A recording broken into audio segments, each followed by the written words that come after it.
In this episode... Hi, I'm Adam at Hopcroft 13 and I'm talking about the Villa. The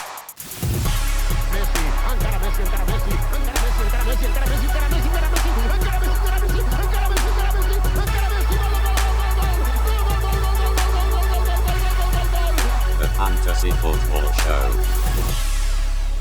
Hello listeners and welcome to episode 25 of the Planet FPL 30 in 30. My name's Suj. My name is James. And we are, 6 episodes to go, 25 days in, and it's been a marathon. Yeah, and we're joined by royalty. We are joined by FPL celebrity and royalty today. Why don't you introduce our guest? He doesn't need any introduction. Hello, Adam Hopcroft. How you doing, guys? Thanks for having me on. Thank you for coming on, mate. Yeah, we didn't even need to make any effort when it came to finding someone in the know about Villa. Well, no, he came and approached me. And we're straight onto it. So it's like one of what solved the headache for James in terms of finding a correspondent. You only happen to have a ridiculous FPL history to go with that. So why don't we start there? So we've got a number of new correspondents on. All of them, I think, pretty much have had top 20k finishes last season, give or take. And yours was as good, up in the top. Was it 3,700 you finished in the end? Yeah, just inside, yeah. So wow. I was fairly happy with it because I think the year before I had my worst ever season, which was about 32k. Yeah, so I felt like I was bouncing back a little bit. So if any of our listeners need to see me shed a tear, go to YouTube because I'm crying my heart out for you, mate. How many seasons is that, Adam? So I've done 8 seasons now, and I've been top 10k 6 times, top 5k 5 times. So and highest rank? Highest, I think, was 657. So I'm actually yet to crack the top 500, which is my next aim. Next goal. Suji's as well, crack the top 500k. 500,000. The aim of this podcast is not really to tap in necessarily into your FPL tactics and strategy and what have you. But Villa. We've got you on. How is my question? Is there a strategy, or is it just kind of watch a lot of games and use as much information as you can? I think So there is a bit of strategy. So I watch a lot of football, and I think that helps make decisions on players. Last season, I was probably the most patient I've ever been. So I only took 24 points in hits, which I think worked quite well. Mm-hmm. But then saying that, there's been seasons where I've taken a lot more hits and taken a lot more gambles. So I think being consistent with your strategy is important. It helps having a good start as well. And I think by taking as fewer risks as possible, I know we're going to be talking about one of the promoted teams, but I think last year I just stayed away from all of the promoted sides, and I think there were a few red herrings at the start, the likes of Kearney and Jota, who didn't quite hit the ball rolling. So I think those have been the main thing, and there is always a lot of luck involved. And I think if you're consistent with your strategy, it will balance out. Whereas I think when people chop and change quite a bit and change their strategies, that's when the luck probably doesn't even out. So 2 questions off that, Adam. Are you lucky every season then? No. I think probably some of my better seasons, big things have happened and gone my way. But I think last season there were a couple of big things that I got wrong, and I think I was at about 3k at the turn of the year, and I think the thing that probably cost me a top 1,000 finish was the whole Aguero situation. So the back-to-back hat-tricks, because I stayed loyal to Aubameyang, and I think it was more the second one which was really frustrating, because Aguero owners benefited, because I think a lot would have bought Aubameyang back in for the Huddersfield game, but then he didn't. There was news that he wasn't going to play. Night. Yeah, exactly. And I regretted not bringing Aguero in, because I did consider it. Whether I'd have captained him the week before, I don't know. But there were a few things like that which probably didn't go my way. But I think because I was quite consistent and patient throughout the season, I got a lot of consistent scores rather than any. I didn't really get any wow game week scores even in the doubles. I was above average, but there was some absolute monster scores, and I think that's probably where I'll look to improve this season in the really capitalising on the big opportunities in double game weeks. It's interesting, just on that Aguero one, thinking about it, because the three fixtures were Arsenal at home, Everton away, Chelsea at home. If they'd have just been individual fixtures, I don't think that movement ever would have happened in the way it did. And Adam's quite right in terms of what he's saying with that Aubameyang news at Huddersfield. So a lot of people just dipped in and out for the 1 week. I'm in an RM whether to transfer him out for Aubameyang. The news broke on the Friday night, he didn't travel. Suddenly Aguero's stuck in the team, and a lot of people were like, I'll captain him again. Chelsea, another hat-trick. Funny how it works out, isn't it? It is. I also remember the start of the season, the whole Jamie Jackson gate as well, because that stopped me from captaining Aguero. So, although I owned Aguero for a lot of the season, I probably missed out on a couple of his biggest captain hauls, which was frustrating. On that particular game week 2, I didn't give a fuck about Jamie Jackson. Did still captain him. That's about my only really good captain choice of the season, I think. Well, I think you can overanalyze it, and I think that's one thing that I did a lot of. I thought about things too much. I'm obviously very active on Twitter, and I think one thing that I played the Sky game as well. And I heard your the podcast with Paul, which I really enjoyed. And it was the first season I played the Sky game. At one stage, I was 12th. I finished 53rd overall. Yeah. And the thing that I did with that one though is I played not caring. With FPL is my bread and butter, and I care about the decisions, so I was overthinking stuff. Sky, I didn't, and I didn't care about things like ownership, for example. There was just no fear whatsoever. Yeah. Only 52 places away from 50 grand. I didn't really care about my decisions. Yeah. No, but I do you know, I made some really rookie errors where I wasted transfers, but I think next season, I think that's one where I think there is probably a little bit more skill involved, and I think, you know, I think winning it is probably a tough ask, but I think maybe a top 20 finish is probably possible in that if you get everything right. Interesting. When do I open this bloody Sky game? Because I want to get my team registered. Yeah, we'll speak to 50 Paul. grand. We'll speak to what we'll do. We're just going to lock him and Paul up in the basement with Leroy Sane. Yeah. And figure out how we're going to make that work. With Leroy. Adam, you mentioned strategy. So have you got like a fixed strategy? Do you have a philosophy as an FPL manager in the same way a real coach would?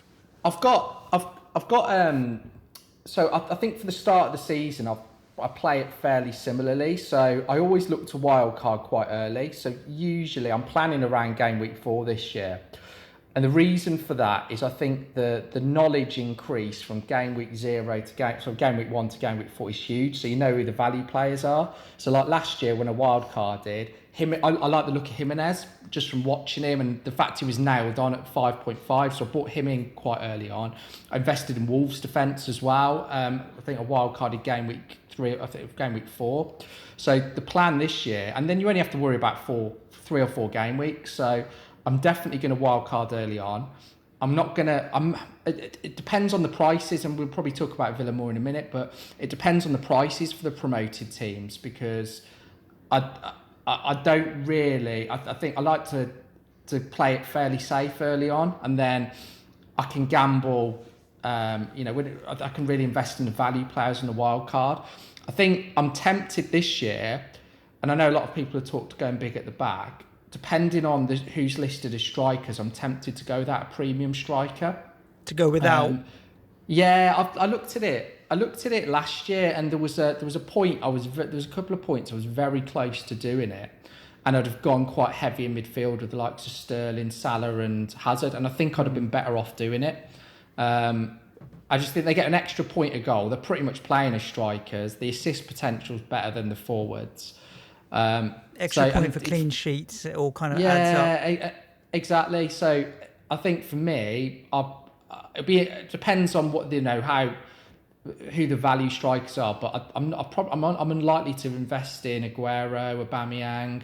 I actually think Aguero will. Will not get phased out. That's probably the wrong thing, but I think with De Bruyne back particularly towards the end of the season, I think him, Sterling, and Jesus link up quite well, and I think there will be.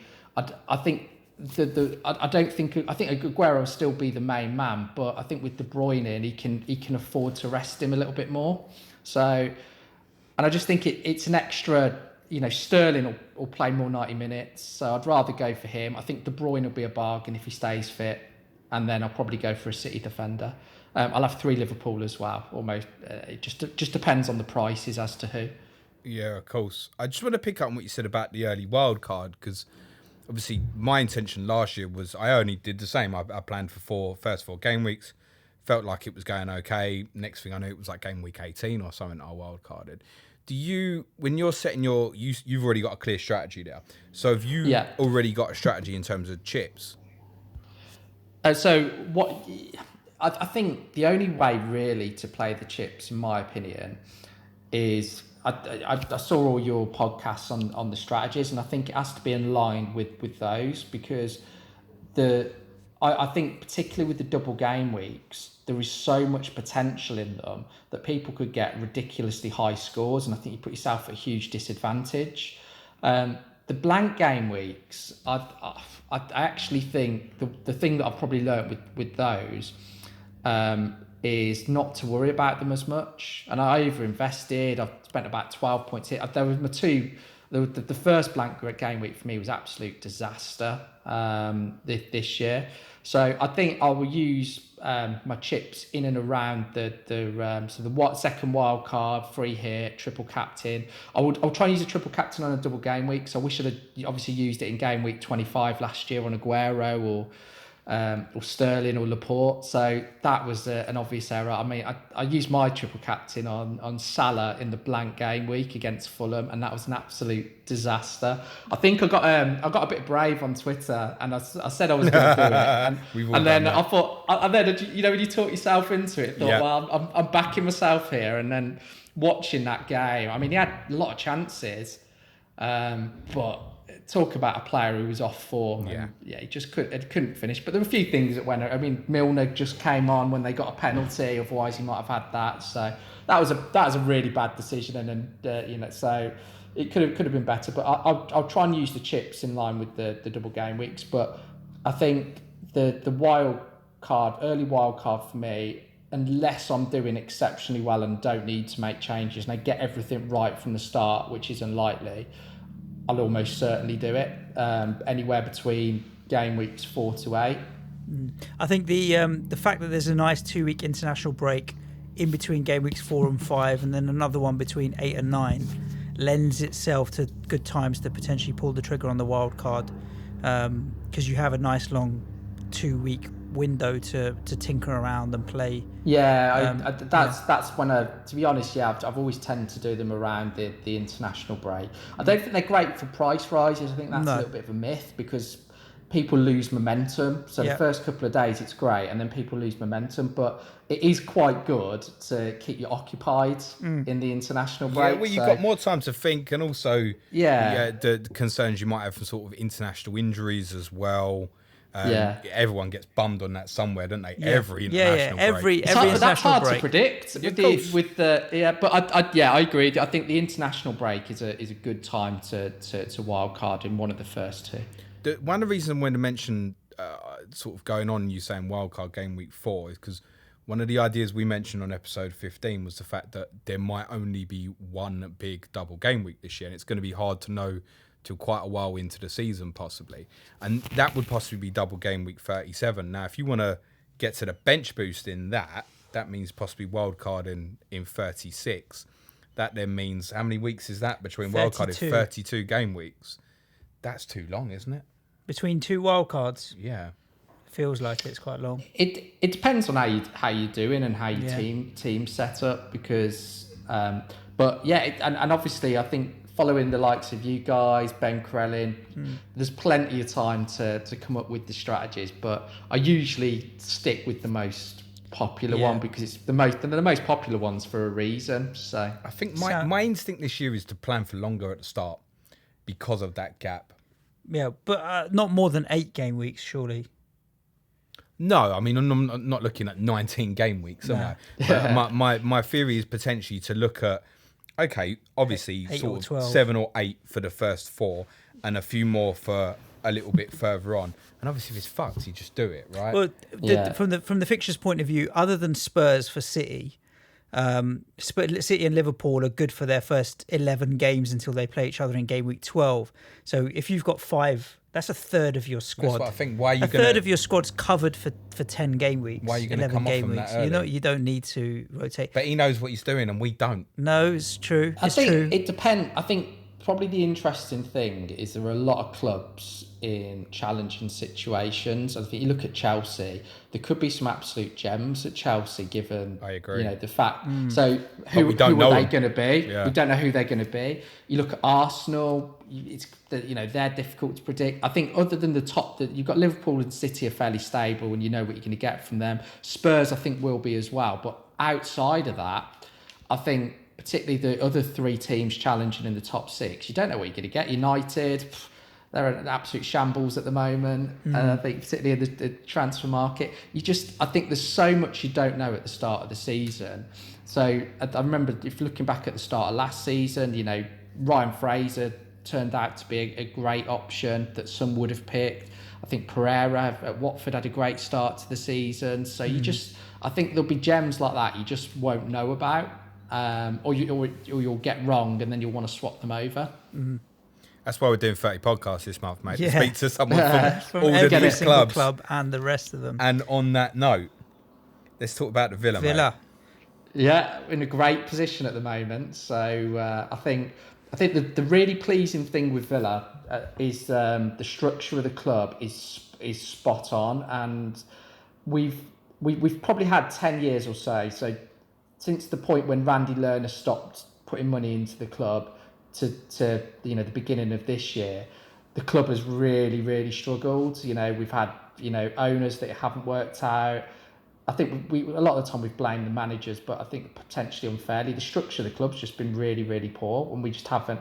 I think what's great now is we've had Nasser Soares come in and Wes Edens, and I think between them they're worth 9 billion, which is brilliant for Villa. Yeah, exactly. But I think what's great is we've got owners that have got financial that will give us the financial backing. We've also got a brilliant chief executive in Christian Purslow. So for those that you don't know, he was at Liverpool and I think he helped with the takeover there. Yeah. He helped Chelsea with a number of commercial deals. And I think the 3 of them are completely on the same wavelength. We've got a sporting director as well who will deal on the football side. So it's Jesus Garcia Pitache or something along those lines. But he was at Valencia and Atletico Madrid before. And then you've got the obviously head coach Dean Smith. You've got Terry in there as well. I think it's great that Terry's just signed a new contract. So he obviously wants to be part of it. So we've just got. I think it was really telling at the playoff final is afterwards. All of the owners and the people I've just mentioned there, they were together, they were speaking positively, they were speaking about, they had a plan if we didn't go up, there was no concern. So I think it's I think at the moment, it's as good a time being a Villa fan as any in the last 10 years. It's great we've gone up. I think our support is incredible. I mean, we averaged 36,000 in the Championship last year, which I think is better than half the Premier League teams. I think we'll be at a stage in the very near future where we're going to be looking at increasing the capacity of the ground, because I think 42,000 isn't enough if particularly if we're going to match the ambitions of the owners. So it's exciting times. I think this season is about staying up and of course we want to do more, but I think the first season back is about staying up and hopefully as comfortably as possible, because I don't think I could take the stress of another relegation battle. And the last thing I want is in FPL is I think it was our last season. Everyone was looking at who's playing Villa, captain. Don't want that. I can't take that. I can't take going to Villa Park and my captain playing against Villa and just like. I don't know if it's a help. I captained Eden Hazard on the Monday night game when West Ham went to Chelsea and he scored that wonder goal and then added in an extra in the second half and picked me up. I don't know, it was probably 30 odd points against my team. I'm afraid it's going to be a tough season really for Villa. As much as you don't want it, it is going to be a battle. It's interesting that Terry has signed his contract, because there would have been a chance that Frank Lampard would have come knocking if he gets the Chelsea job for his old mucker to come back and help him there. But it's good that he settled with Dean Smith. Villa fan Dean Smith, right? Yeah, in the same mould as Chris Wilder. We've got obviously the future King of England's a Villa fan. We've got our manager's a Villa fan. I think the guy that was making the kits last season was a Villa fan. We've got obviously Jack Grealish, our captain's a Villa fan. If we're going down this road, Adam, my wife's a Villa fan, and she knows fuck all about football. She was born and bred in Tamworth. And the only club she knows and has heard of, which is the Birmingham club, is Villa. So she says really a Villa fan? She's not a fan, man. If you said to her, "Who do you support?" she'd go Aston Villa, just because she was born in Birmingham Hospital and lived her life in Tamworth. So there you go. She doesn't know shit all about football. I think that does help in terms of the connection with the fans, though. And I think it does. That it helps massively. And I think making Jack Grealish captain was a masterstroke from Dean Smith, because that guy's influence. There's been 3 or 4 points, particularly when he returned from injury, where we really picked up. And I can remember, obviously, the Blues game's an obvious one where, you know, he gets struck. He handled it so well. Oh, it was so mature, and it was brilliant how he handled it in the interview afterwards. And obviously, to do his talking on the pitch, I think when he scored, I think the whole country shouted goal, like. Exactly. But there were a couple of other games against Rotherham away. He scored an absolute wonder goal where we were down to 10 men, and it was crucial in terms of, I suppose, helping our playoff run. I think that was one of the top goals of the season. He also, I think in the playoffs, this probably got understated, but his contribution in the home leg against West Brom, he turned the game. I think that if you watch Hurahan's goal, which is a really clean strike, Grealish took about 3 or 4 players out of the game so that he could have a clean strike at it. So he obviously won the penalty. So his return was critical for us. His record under Dean Smith, he's played 22 games, won 17, drew 3, and lost 2. And they were 2 of the first 3 games. So Grealish and Smith has been a very, very strong combination for Villa. It's very unusual for Adam to drop some numbers into. I know. Yeah. I thought you'd be disappointed if he didn't have any. I'd have been fucking raging, mate. I was just, whilst you're talking about Grealish being the homegrown talent and the supporter of the club, and then being captain, I was just racking my brains to think about how many clubs do and don't have that. You guys have that with Harry Kane. We've got that with Mark Noble. But then you look at the likes of down the road at Arsenal, they don't have any homegrown players. You look at United, they don't have any. McTominay's, I suppose, the one coming through, Rashford. But there's a lot of clubs that don't have that anymore. I don't know if that makes a big difference. It does when the chips are down, having someone like from your own club who's been a supporter, like Noble, who's been there 20 years, to grab people by the scruff of the neck. Does it matter for City? For Man City? I mean, forget them. They're just even look different at level. Even look at Liverpool. The leader of the team's from the North East. They haven't got any Scousers in that team. No. We've got Trent Alexander-Arnold, and I think he's connected. I forgot about him. He might be quite he's highly connected valued. quite well with the fans. I think it helps. I mean, in terms of that connection with the fans, it helps. But yeah, I think it's not the same as it was maybe 20 years ago, where everyone was desperate to have local players. No. So talking about Grealish, you've mentioned him. I suppose if we're going to talk about Villa players, why not start there? Let's start 8 with million, Grealish, 9 million, 10 million? Or is he going to be nice and cheap at 5.5 or 6? Trying to sell him. I think it'll be an interesting price, because if you look at him over the whole season last year, I think he got 6 goals, 7 assists, or something along that line. Mediocre. And they pretty much all, but they pretty much all came when Dean Smith and the run that I just talked about. So he has been very influential under Dean Smith. He was good under Bruce, but he's a different level, because we're a footballing team that play everything through him, and he controls the tempo of the game. I think if you're comparing him like for like, so Tom Kearney last year came in at 5 million and had a similar number of goals and assists. But I think because he's a bigger name and he's a higher profile, I very much doubt it'll be 5 million. No chance. I think it's not going to happen. So 6. I was thinking. I wouldn't even be surprised if Jack Grealish was 6.5, just because Jack Grealish. I think you're right, the reputation, but if you were doing it pure, I mean, I think he's only got 15 goals for Villa, so he's not been that prolific over his career.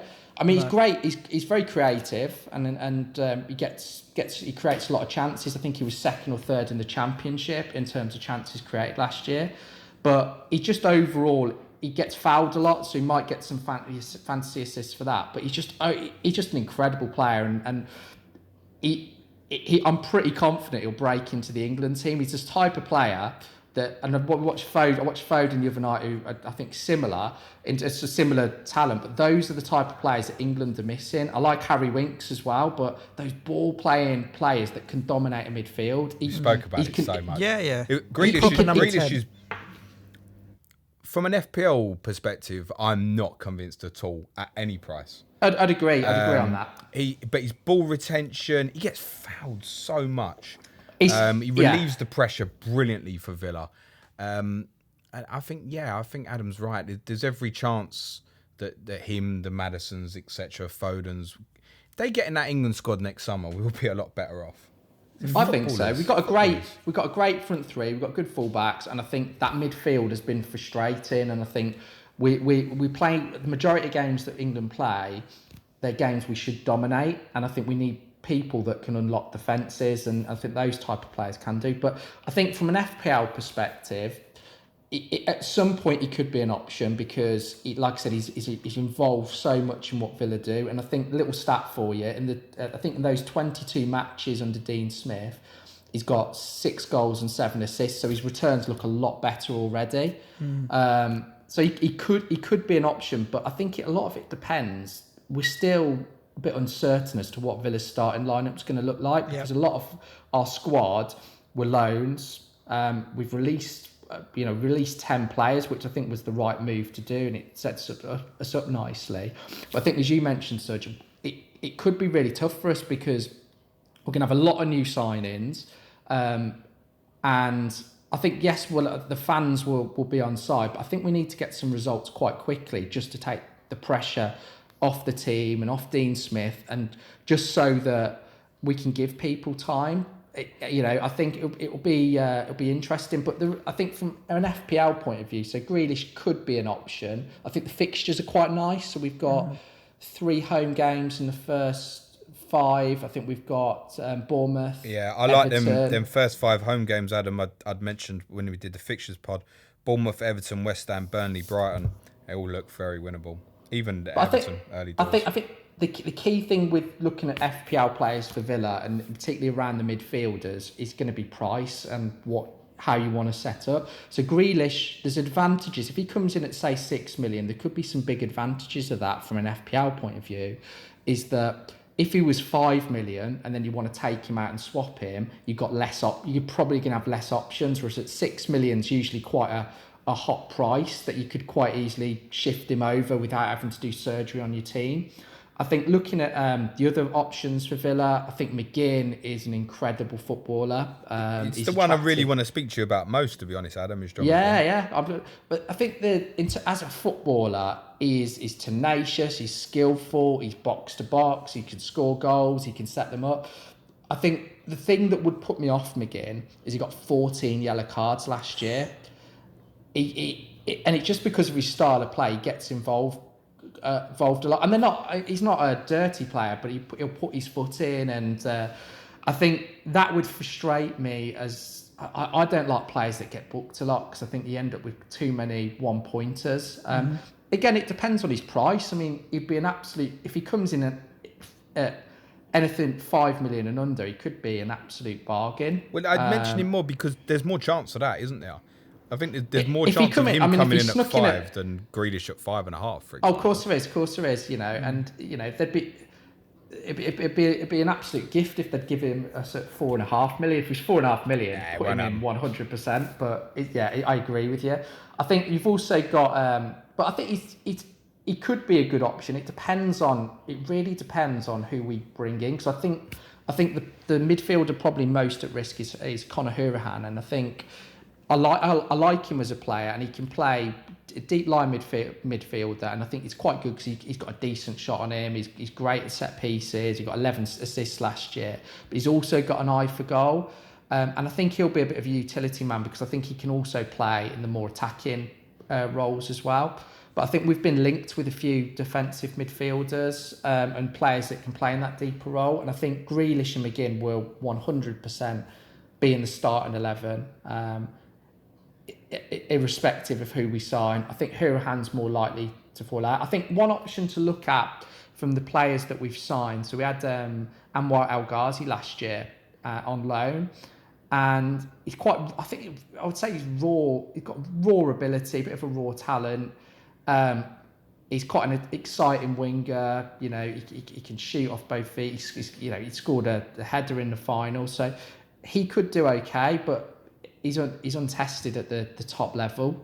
That's permanent now, isn't it? That signing. It is permanent. Yeah. I think we didn't. I think it's about 8 million. I think we spent on him, which isn't really a lot. I think Everton were potentially interested as well, so he could be quite a good option. But I think we've been as active as any team in the transfer market. We're linked with different players every day. I think El Ghazi, if he's 5 million and he's guaranteed to start, which depending on who we sign, he may not be. I think he's likely, but then we've been linked with Ben Armour at Brentford. We've been linked with Brentford's entire squad, I think. But has that got anything to do with the manager, possibly?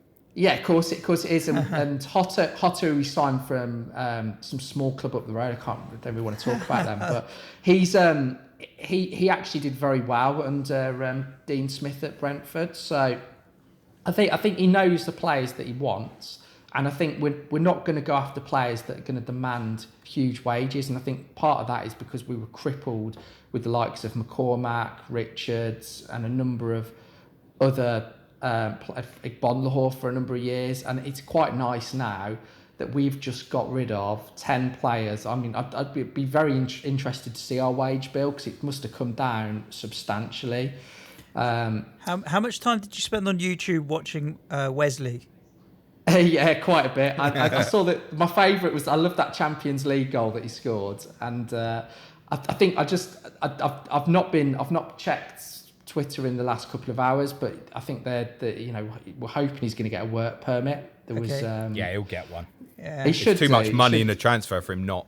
Yeah, exactly. And I think Villa would have. I'd like to think they'd have done their due diligence on that, but I think he could be. Having read about him, he's quite strong. I think he got quite a few assists as well, so he's the sort of player that will bring other people into the game. We've got a lot of goal scoring, creative midfielders, so I think they'll use him to play off. I think it's a bit. I'd quite like to get Abraham back, but because he's an out and out goal scorer.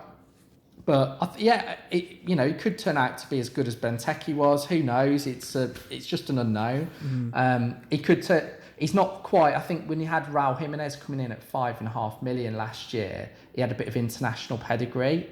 This guy, I mean, he's got a great backstory. I mean, he's. I think his father died at 9. He had 2 children when he was 15 and 16. Good lad. He's got. Yeah, but he's got. Do you know what? He's got something, and he's gone to. If you think about it, a young Brazilian kid, he's gone to a couple of different countries and he's made a go of it. So he's obviously got something about him in terms of attitude. And I think they're the type of players that Villa are looking to target, where they've got something to prove rather than Premier League quality, or Premier League experience, not necessarily quality. So it'll be interesting. I think the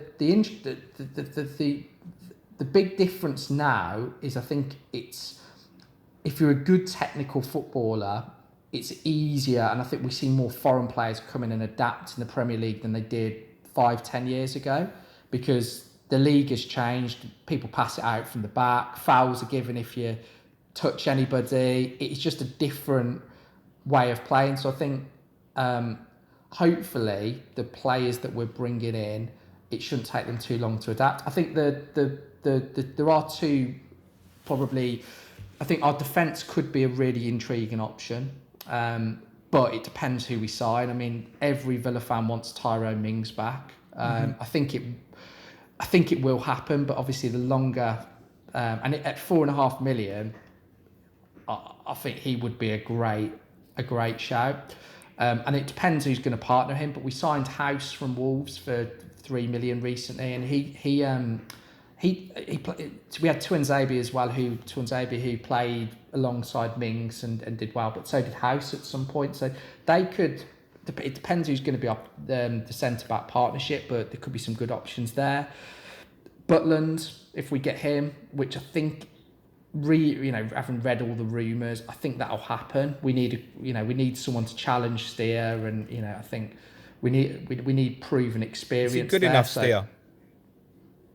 In my opinion, no, not to be number one in. And I think it's tough because I think he was instrumental in us getting promoted, some crucial saves, but the Premier League is a different level. And I think as a number 2 to play the odd game, fine, but I wouldn't want to risk it. And I think we've if you look at our history of goalkeepers since we got relegated, I mean, lost count with how many we signed, but last season we had Nyland, we had Kalinic, we had a number of different keepers, and I think from that perspective, it would be good just to get someone like Butland, who is he's Premiership ready. It would suit him because he's not going to have to move too far to obviously join Villa, a big club, and there aren't loads of clubs after a goalkeeper at the moment, I wouldn't have thought. So I think that'll happen. Just a question of how much. Bournemouth was the only other one we was talking about it with Grover, weren't we? But that Villa link's really firmed up since we recorded that. I would have thought left back might be a priority for you, Adam. Yeah, it will be. I don't want Neil Taylor playing there. I think, to be honest, across the whole team, we're gonna need a goalkeeper. We're gonna need more centre backs. I think left back, yes. We've been linked with a few. We've been linked with Matt Targett at Southampton. So, I think we'll definitely get a defensive midfielder and probably at least another attacking winger, judging by the players that we've been linked with. I'd have thought so. I think depth's a big, looking on it on the outside, because obviously you had so many on loan. I mean, you talked about the centre-backs there, like Twanzebe and Mings. I mean, they ain't your players, right? At the moment. No, I think Elphic's gone as well, as released, wasn't he? Yeah, I don't think... And then Chester's got... He's got... I don't know whether it's a chronic or reoccurring injury, but he's not going to be able to play many games. He's done all right, James Chester, hasn't he? Yeah, he's good. He's good. He was very consistent, but we just struggled when Terry left last year for someone to play alongside him and I think it was really when we brought Mings in, as well as Grealish being back, that changed us. We were so solid as a team. I mean, I think the first few games under Dean Smith were great to watch, but it was second half of the season form that took you into the playoffs and all the way through, wasn't it? I remember. I think we had a 5-5 game against Forest, which was an incredible game, but I think that really emphasised our defensive vulnerabilities and our issues with goalkeeper and centre back. But Mings he transformed our season. I think we've been linked as well with signing Twinsaby as well from United. I don't think that'll happen because I think he wants to challenge, the juggernauts of Smalling and Jones. Yeah. Is he good enough? So Lindelof. He's better than those two in my opinion. I think so. I think. Yeah, exactly. Is he good enough? Potentially. I think. He was exceptional for Villa last year, and he's got a lot of talent. And I think United's a big club, so it's different. I'd be delighted if we signed him, and I think he's got the ability to play for England. So I think so. But I think there's still a lot of potential there. He's not the finished article at all. Of the 3 clubs coming up, these are definitely the least settled. Such Villa. Yeah, without doubt, absolutely. Because of the number of loan signings. It sounds like, but also the club with the most strength and depth or of resource, let's say, to put together a squad that will stay up next season. Norwich, you think they're potentially going to end up conceding too many goals. Sheffield United will get through grit and determination. Villa needs to really think about setting a foundation that keeps you there for a few seasons, and not just kind of. putting plasters over just fix problems that will only last for one season, and then back to the drawing board, because that kind of stuff eventually catches up with you. It's stable now, though. I remember speaking when they lost to Fulham in the final. Yeah, I remember saying to you before, they have to win. They're fucked if they don't win because they won't come back. Yeah, and obviously from what you said right at the start, Adam, since then it's completely stabilised. So I think if the worst happened for Villa this year, status of the club, the money in the background now, I don't think they're going to go mental on sort of players' wages, etc. So I think you'd be in a position to come back again. They've got. I think you're absolutely right. The structure of the club is spot on. There's a common vision that everybody is singing off the same hymn sheet, and I think that makes you can see with other clubs where they're not set up correctly. United's the obvious one for me.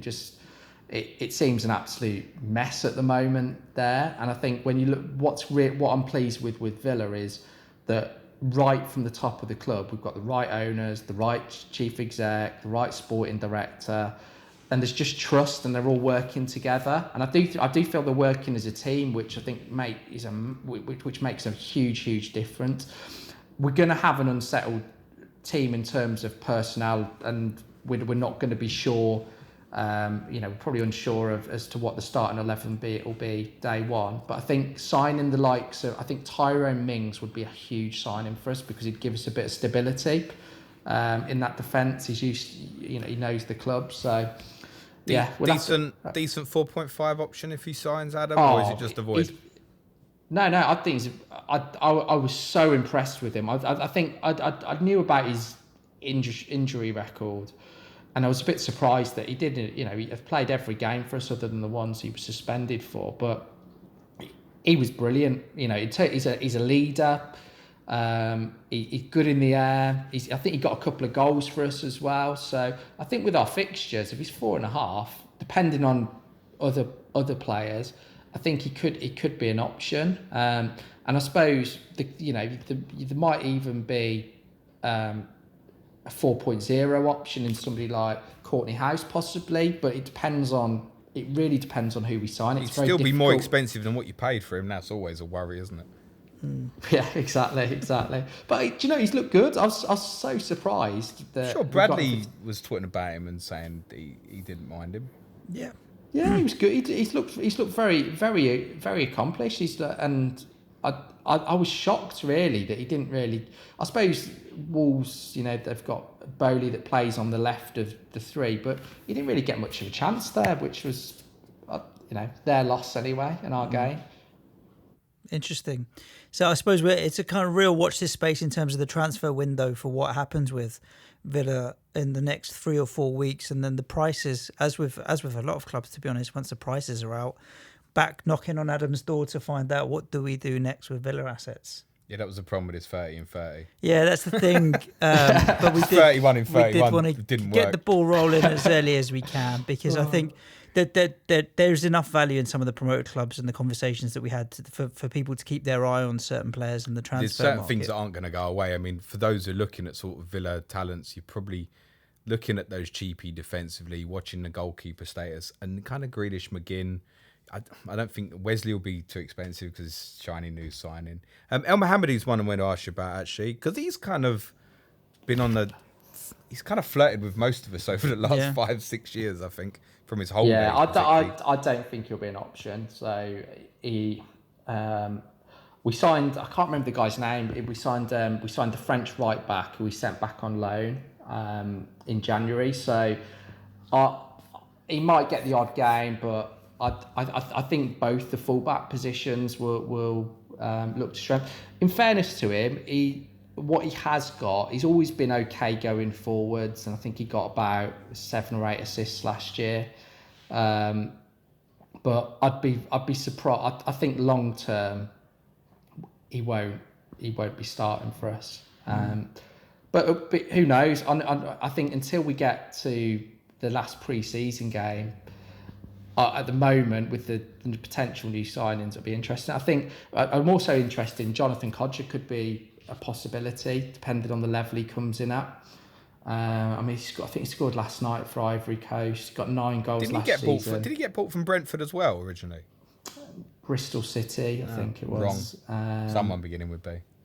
Yeah, he was his first season. He got 19 goals and he was brilliant, but he had a really bad injury. I think it was at the end of that season, and he just didn't recover. So the following season, I think he only got 1 goal, but he got 9 goals last year. But he was pretty much playing second fiddle to Tammy Abraham.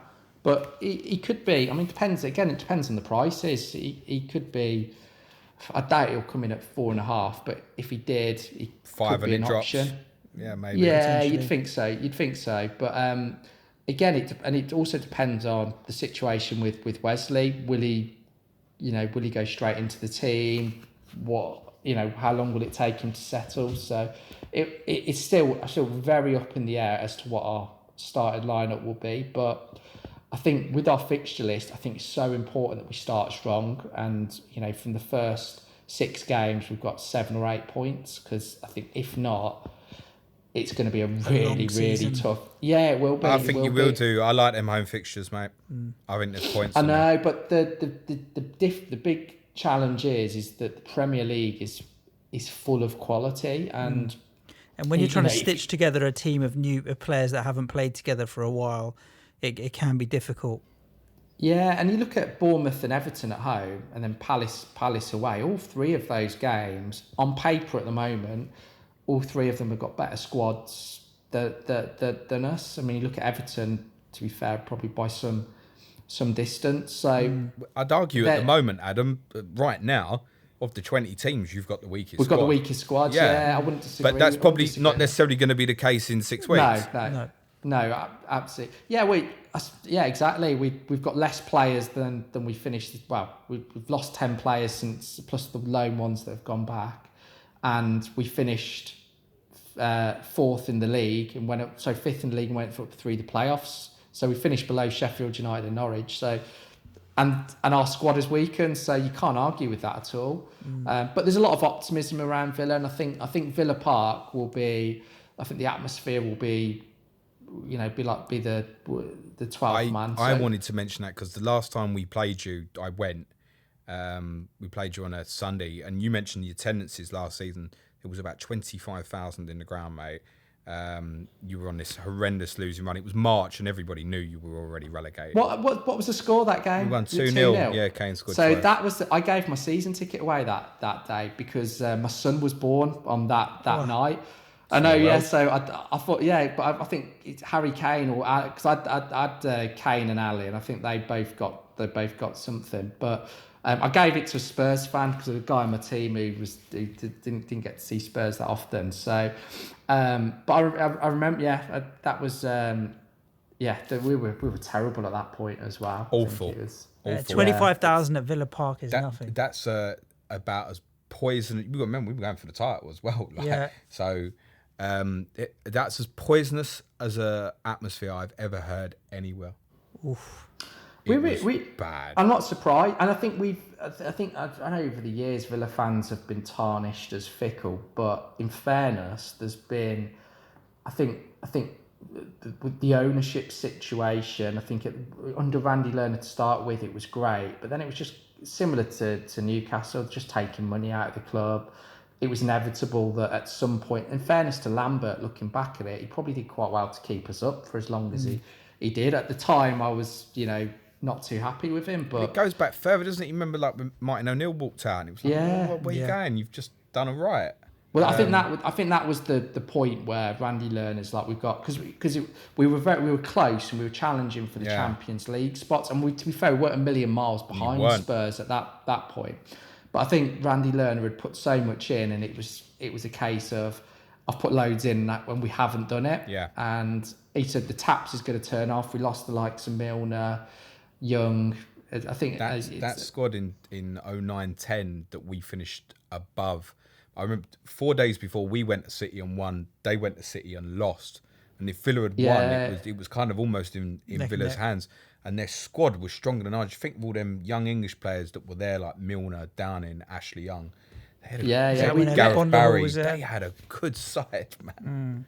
It's a shame because it would have been if we'd have kicked on from that position, we could have been at a similar level to where Spurs are now. But I think the exciting thing for Villa is if we stay up, we've got the support, we've got the financial backing, we've got things like the training facilities are incredible. We're a big enough club to actually really push on and challenge. Look, potentially the top six. Birmingham's the second city, right? You'd say. Yeah. So for them not to have a Premier League club, I know Wolves are on the outskirts and what have you, but for Birmingham not to have a Premier League club doesn't make sense. So for Villa to be back there, you'll get the support, you'll get the fan base, and that all re-engaged with the club. So it will be interesting to see what does happen next season.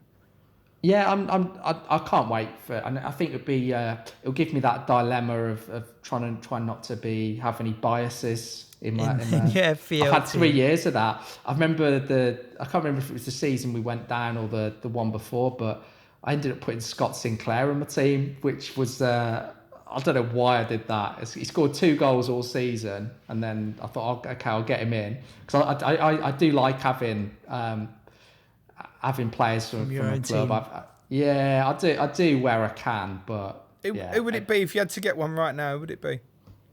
It depends on the prices, but I'd probably go Grealish. I mean, Really? It's a safe option, isn't it? That's because the thing. again, it depends on. Because That's why I think his price will be high. Yeah, it's as a well, safe like. option. But- That's why. But what I would do, what the advantage of getting Grealish, and as I said earlier, is his price. If it doesn't work out the first 3 or 4 games, is an easy swap to somebody. Whereas there might be others at awkward prices. And to be fair to him, I think he's our most influential player.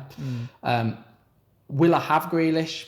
Probably not. It'd be unlikely. I think the defenders and goalkeeper situation could be interesting. So say Butland signs and he's 4.5, could be a good option, particularly if we sign Tyrone Mings. I think, and we will be fairly solid in that case.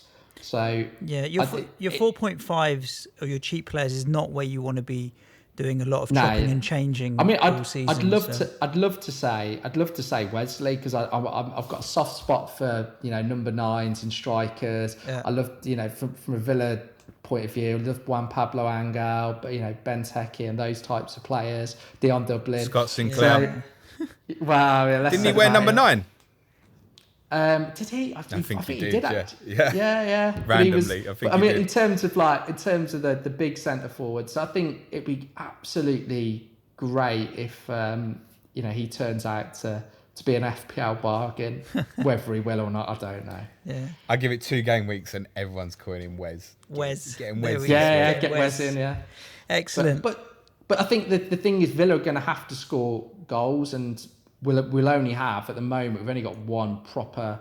He'll probably be flanked by two wide players. So if you look at last season, Abraham was the main source of goals. So it could be a bargain, but we'll have to wait and see. Watch this space. Yeah, exactly. Yeah. Well, listen, Adam, it's going to be a real pleasure to have you contributing to the Planet FPL nonsense that goes on throughout next season. Well, he's coming to bring something other than nonsense, something sensible. So bring a bit of actual value into the conversation between us. So we're looking forward to kind of hearing more in terms of articles and stuff throughout the season. We'll be back in touch once this kind of closer to this transfer window. Once the transfer window shuts, once the prices are out and we know what we're talking about and what have you, I will be really interested on your take on strategy, I think, because if everybody's doing what they say they're going to do, which is through 5 or 6 Liverpool and Man City players, then the differential ground becomes the 4.5s and the 5. Or do we just punt that and actually try and go away from the crowd? It feels like the real differential way to play the game next season is move away from Liverpool and City and try and incorporate some premium assets from other clubs. But it just feels stupid.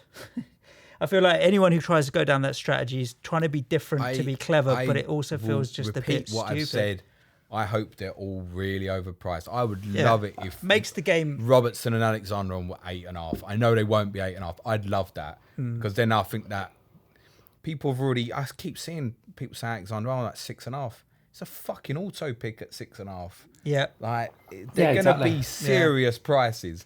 So I want it to be challenging. I've said so many times, make Salah 14, make my life hard. I'd like give me that some as hope well. of trying to. Because you even look at Mane and Salah's ownership towards at the end of the season combined was like 80% wasn't it? You know, nearly basically every active team would have had one. Yeah. And I know they were going for the title and stuff, but you were never in a position. You could have had both if you wanted. Mm-hmm. No doubt about it. Yeah, exactly. If you could have had 4 Liverpool, you would have all had Robertson, Alexander-Arnold, Salah and Mane at the end. Correct. Right? Yeah. It's only because you couldn't have 4 that you didn't. No, true. Adam, tell the one listener who doesn't follow you already on Twitter where they can find you. So it's Hopcroft 13 on Twitter. So perfect. What's the 13 for? Is that? I was born on the 13th. I set my email address up many years ago. I thought it might have been in memory of the famous Arsenal player Thierry Henry. Oh, here we go. No, it wasn't that. No. Is there anyone wear 13 for Villa? Don't know. Maybe they Good don't. question. I think sub goalie. Whoever's 4.0 for Villa. 4.0 keeper. There you go. Cool. James, anything else to add? Adam, good luck on the opening day, but not too much. And Come on, Villa. Nice to welcome back, and I ain't even just saying it because he's sitting next to me, but the biggest club in this country that wears claret and blue. Oh, yeah. They fucking are, mate. Sorry, but they are. I think you're probably second now, aren't you, Sudge? Second. I think you're bigger than Burnley. Second biggest club that wear claret and blue. Yeah. We'll have that conversation at the end of the next season, and we'll let the table do the talking. It's a toss-up between Burnley and Scunthorpe, mate. Yeah, true. Well, that's a good point, yeah. Yeah, we'll have that conversation at the end of the next season. To be fair, our new kit is more blue than it is claret. I think you probably wouldn't have seen it. Yeah, everything from basically your tits-up's blue. And then they've just left the bottom half claret. I'm not sure why they've gone down that route. You know when they put babies in like baby grows and they got a bit of... Yeah, it's a bit like that. I don't know what you know about, mate. There you go.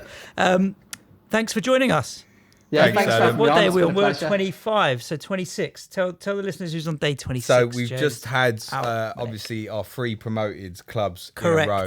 So we thought we'd get away from the clubs around about the relegation battle. So we've got Sam FPL Seagull from Brighton on tomorrow. Yep. Who's going to tell us why Brighton are much better next season. Yeah. Good. We've already recorded that. It's good listen. Exactly. I don't think it's dropping any spoilers to say that guy went to more. I've got a season ticket at West Ham. He went to more away games last year for Brighton than I went to home games because I missed a few throughout the season. So he's really ITK, as we know, we say. He is of all the correspondents, probably him and Johnny Pringle, although Johnny can't predict the Man City team, bless him. Yeah. Like nobody else. But Sam is very ITK, and he's also very young. And he did really well on his podcast. He did good for himself. He did, didn't he? So do tune in for that tomorrow. It's going to be a really good listen. And then 3 more after that, and we're retired, I think. No, then it's 31 in 31. Oh, July starts. I think the one thing I'd say, congratulations on doing 30 in 30 days is incredible, and it's given the likes of me and many of your listeners something to keep us entertained over the summer. We've tried to keep it a little more light-hearted. All 10 of them. Yeah, all 10 listeners. We have tried to keep it a bit more light-hearted. To each other. No, but I think once the game opens, a lot of people will be coming back to listen to this content again, just to kind of get their head around a lot of the names of the players from promoted clubs and signings and stuff. So fingers crossed. It felt like a good idea when we first touted it. It's I'm not going to lie, it's not just trying to big ourselves up, but it's been hard work. Enjoyable, but really hard work. And I'm just kind of, I suppose my biggest takeaway is I'm blown away with how into their teams and football and FPL all of the correspondents are. I thought we were just the mad ones that talked about it all the time. Well, I went and found 19 of them. Yeah. And one of them came and found me. Yeah, there you go. There we go, Adam. Thanks so much for joining us. We'll leave it there because we wanted to keep all of these to 30 minutes. Otherwise, you probably got to get to your dinner or something. James is playing football tonight, and I still got a bit of work to finish. Listeners, thanks for tuning in to episode 25. Do hit that subscribe button and ring the bell for notifications on YouTube or wherever else you listen to it. Share the show with your FPL playing friends if you so wish. Anything else to add, James? No, thank you very much. Cue music, man-child. Ciao for now.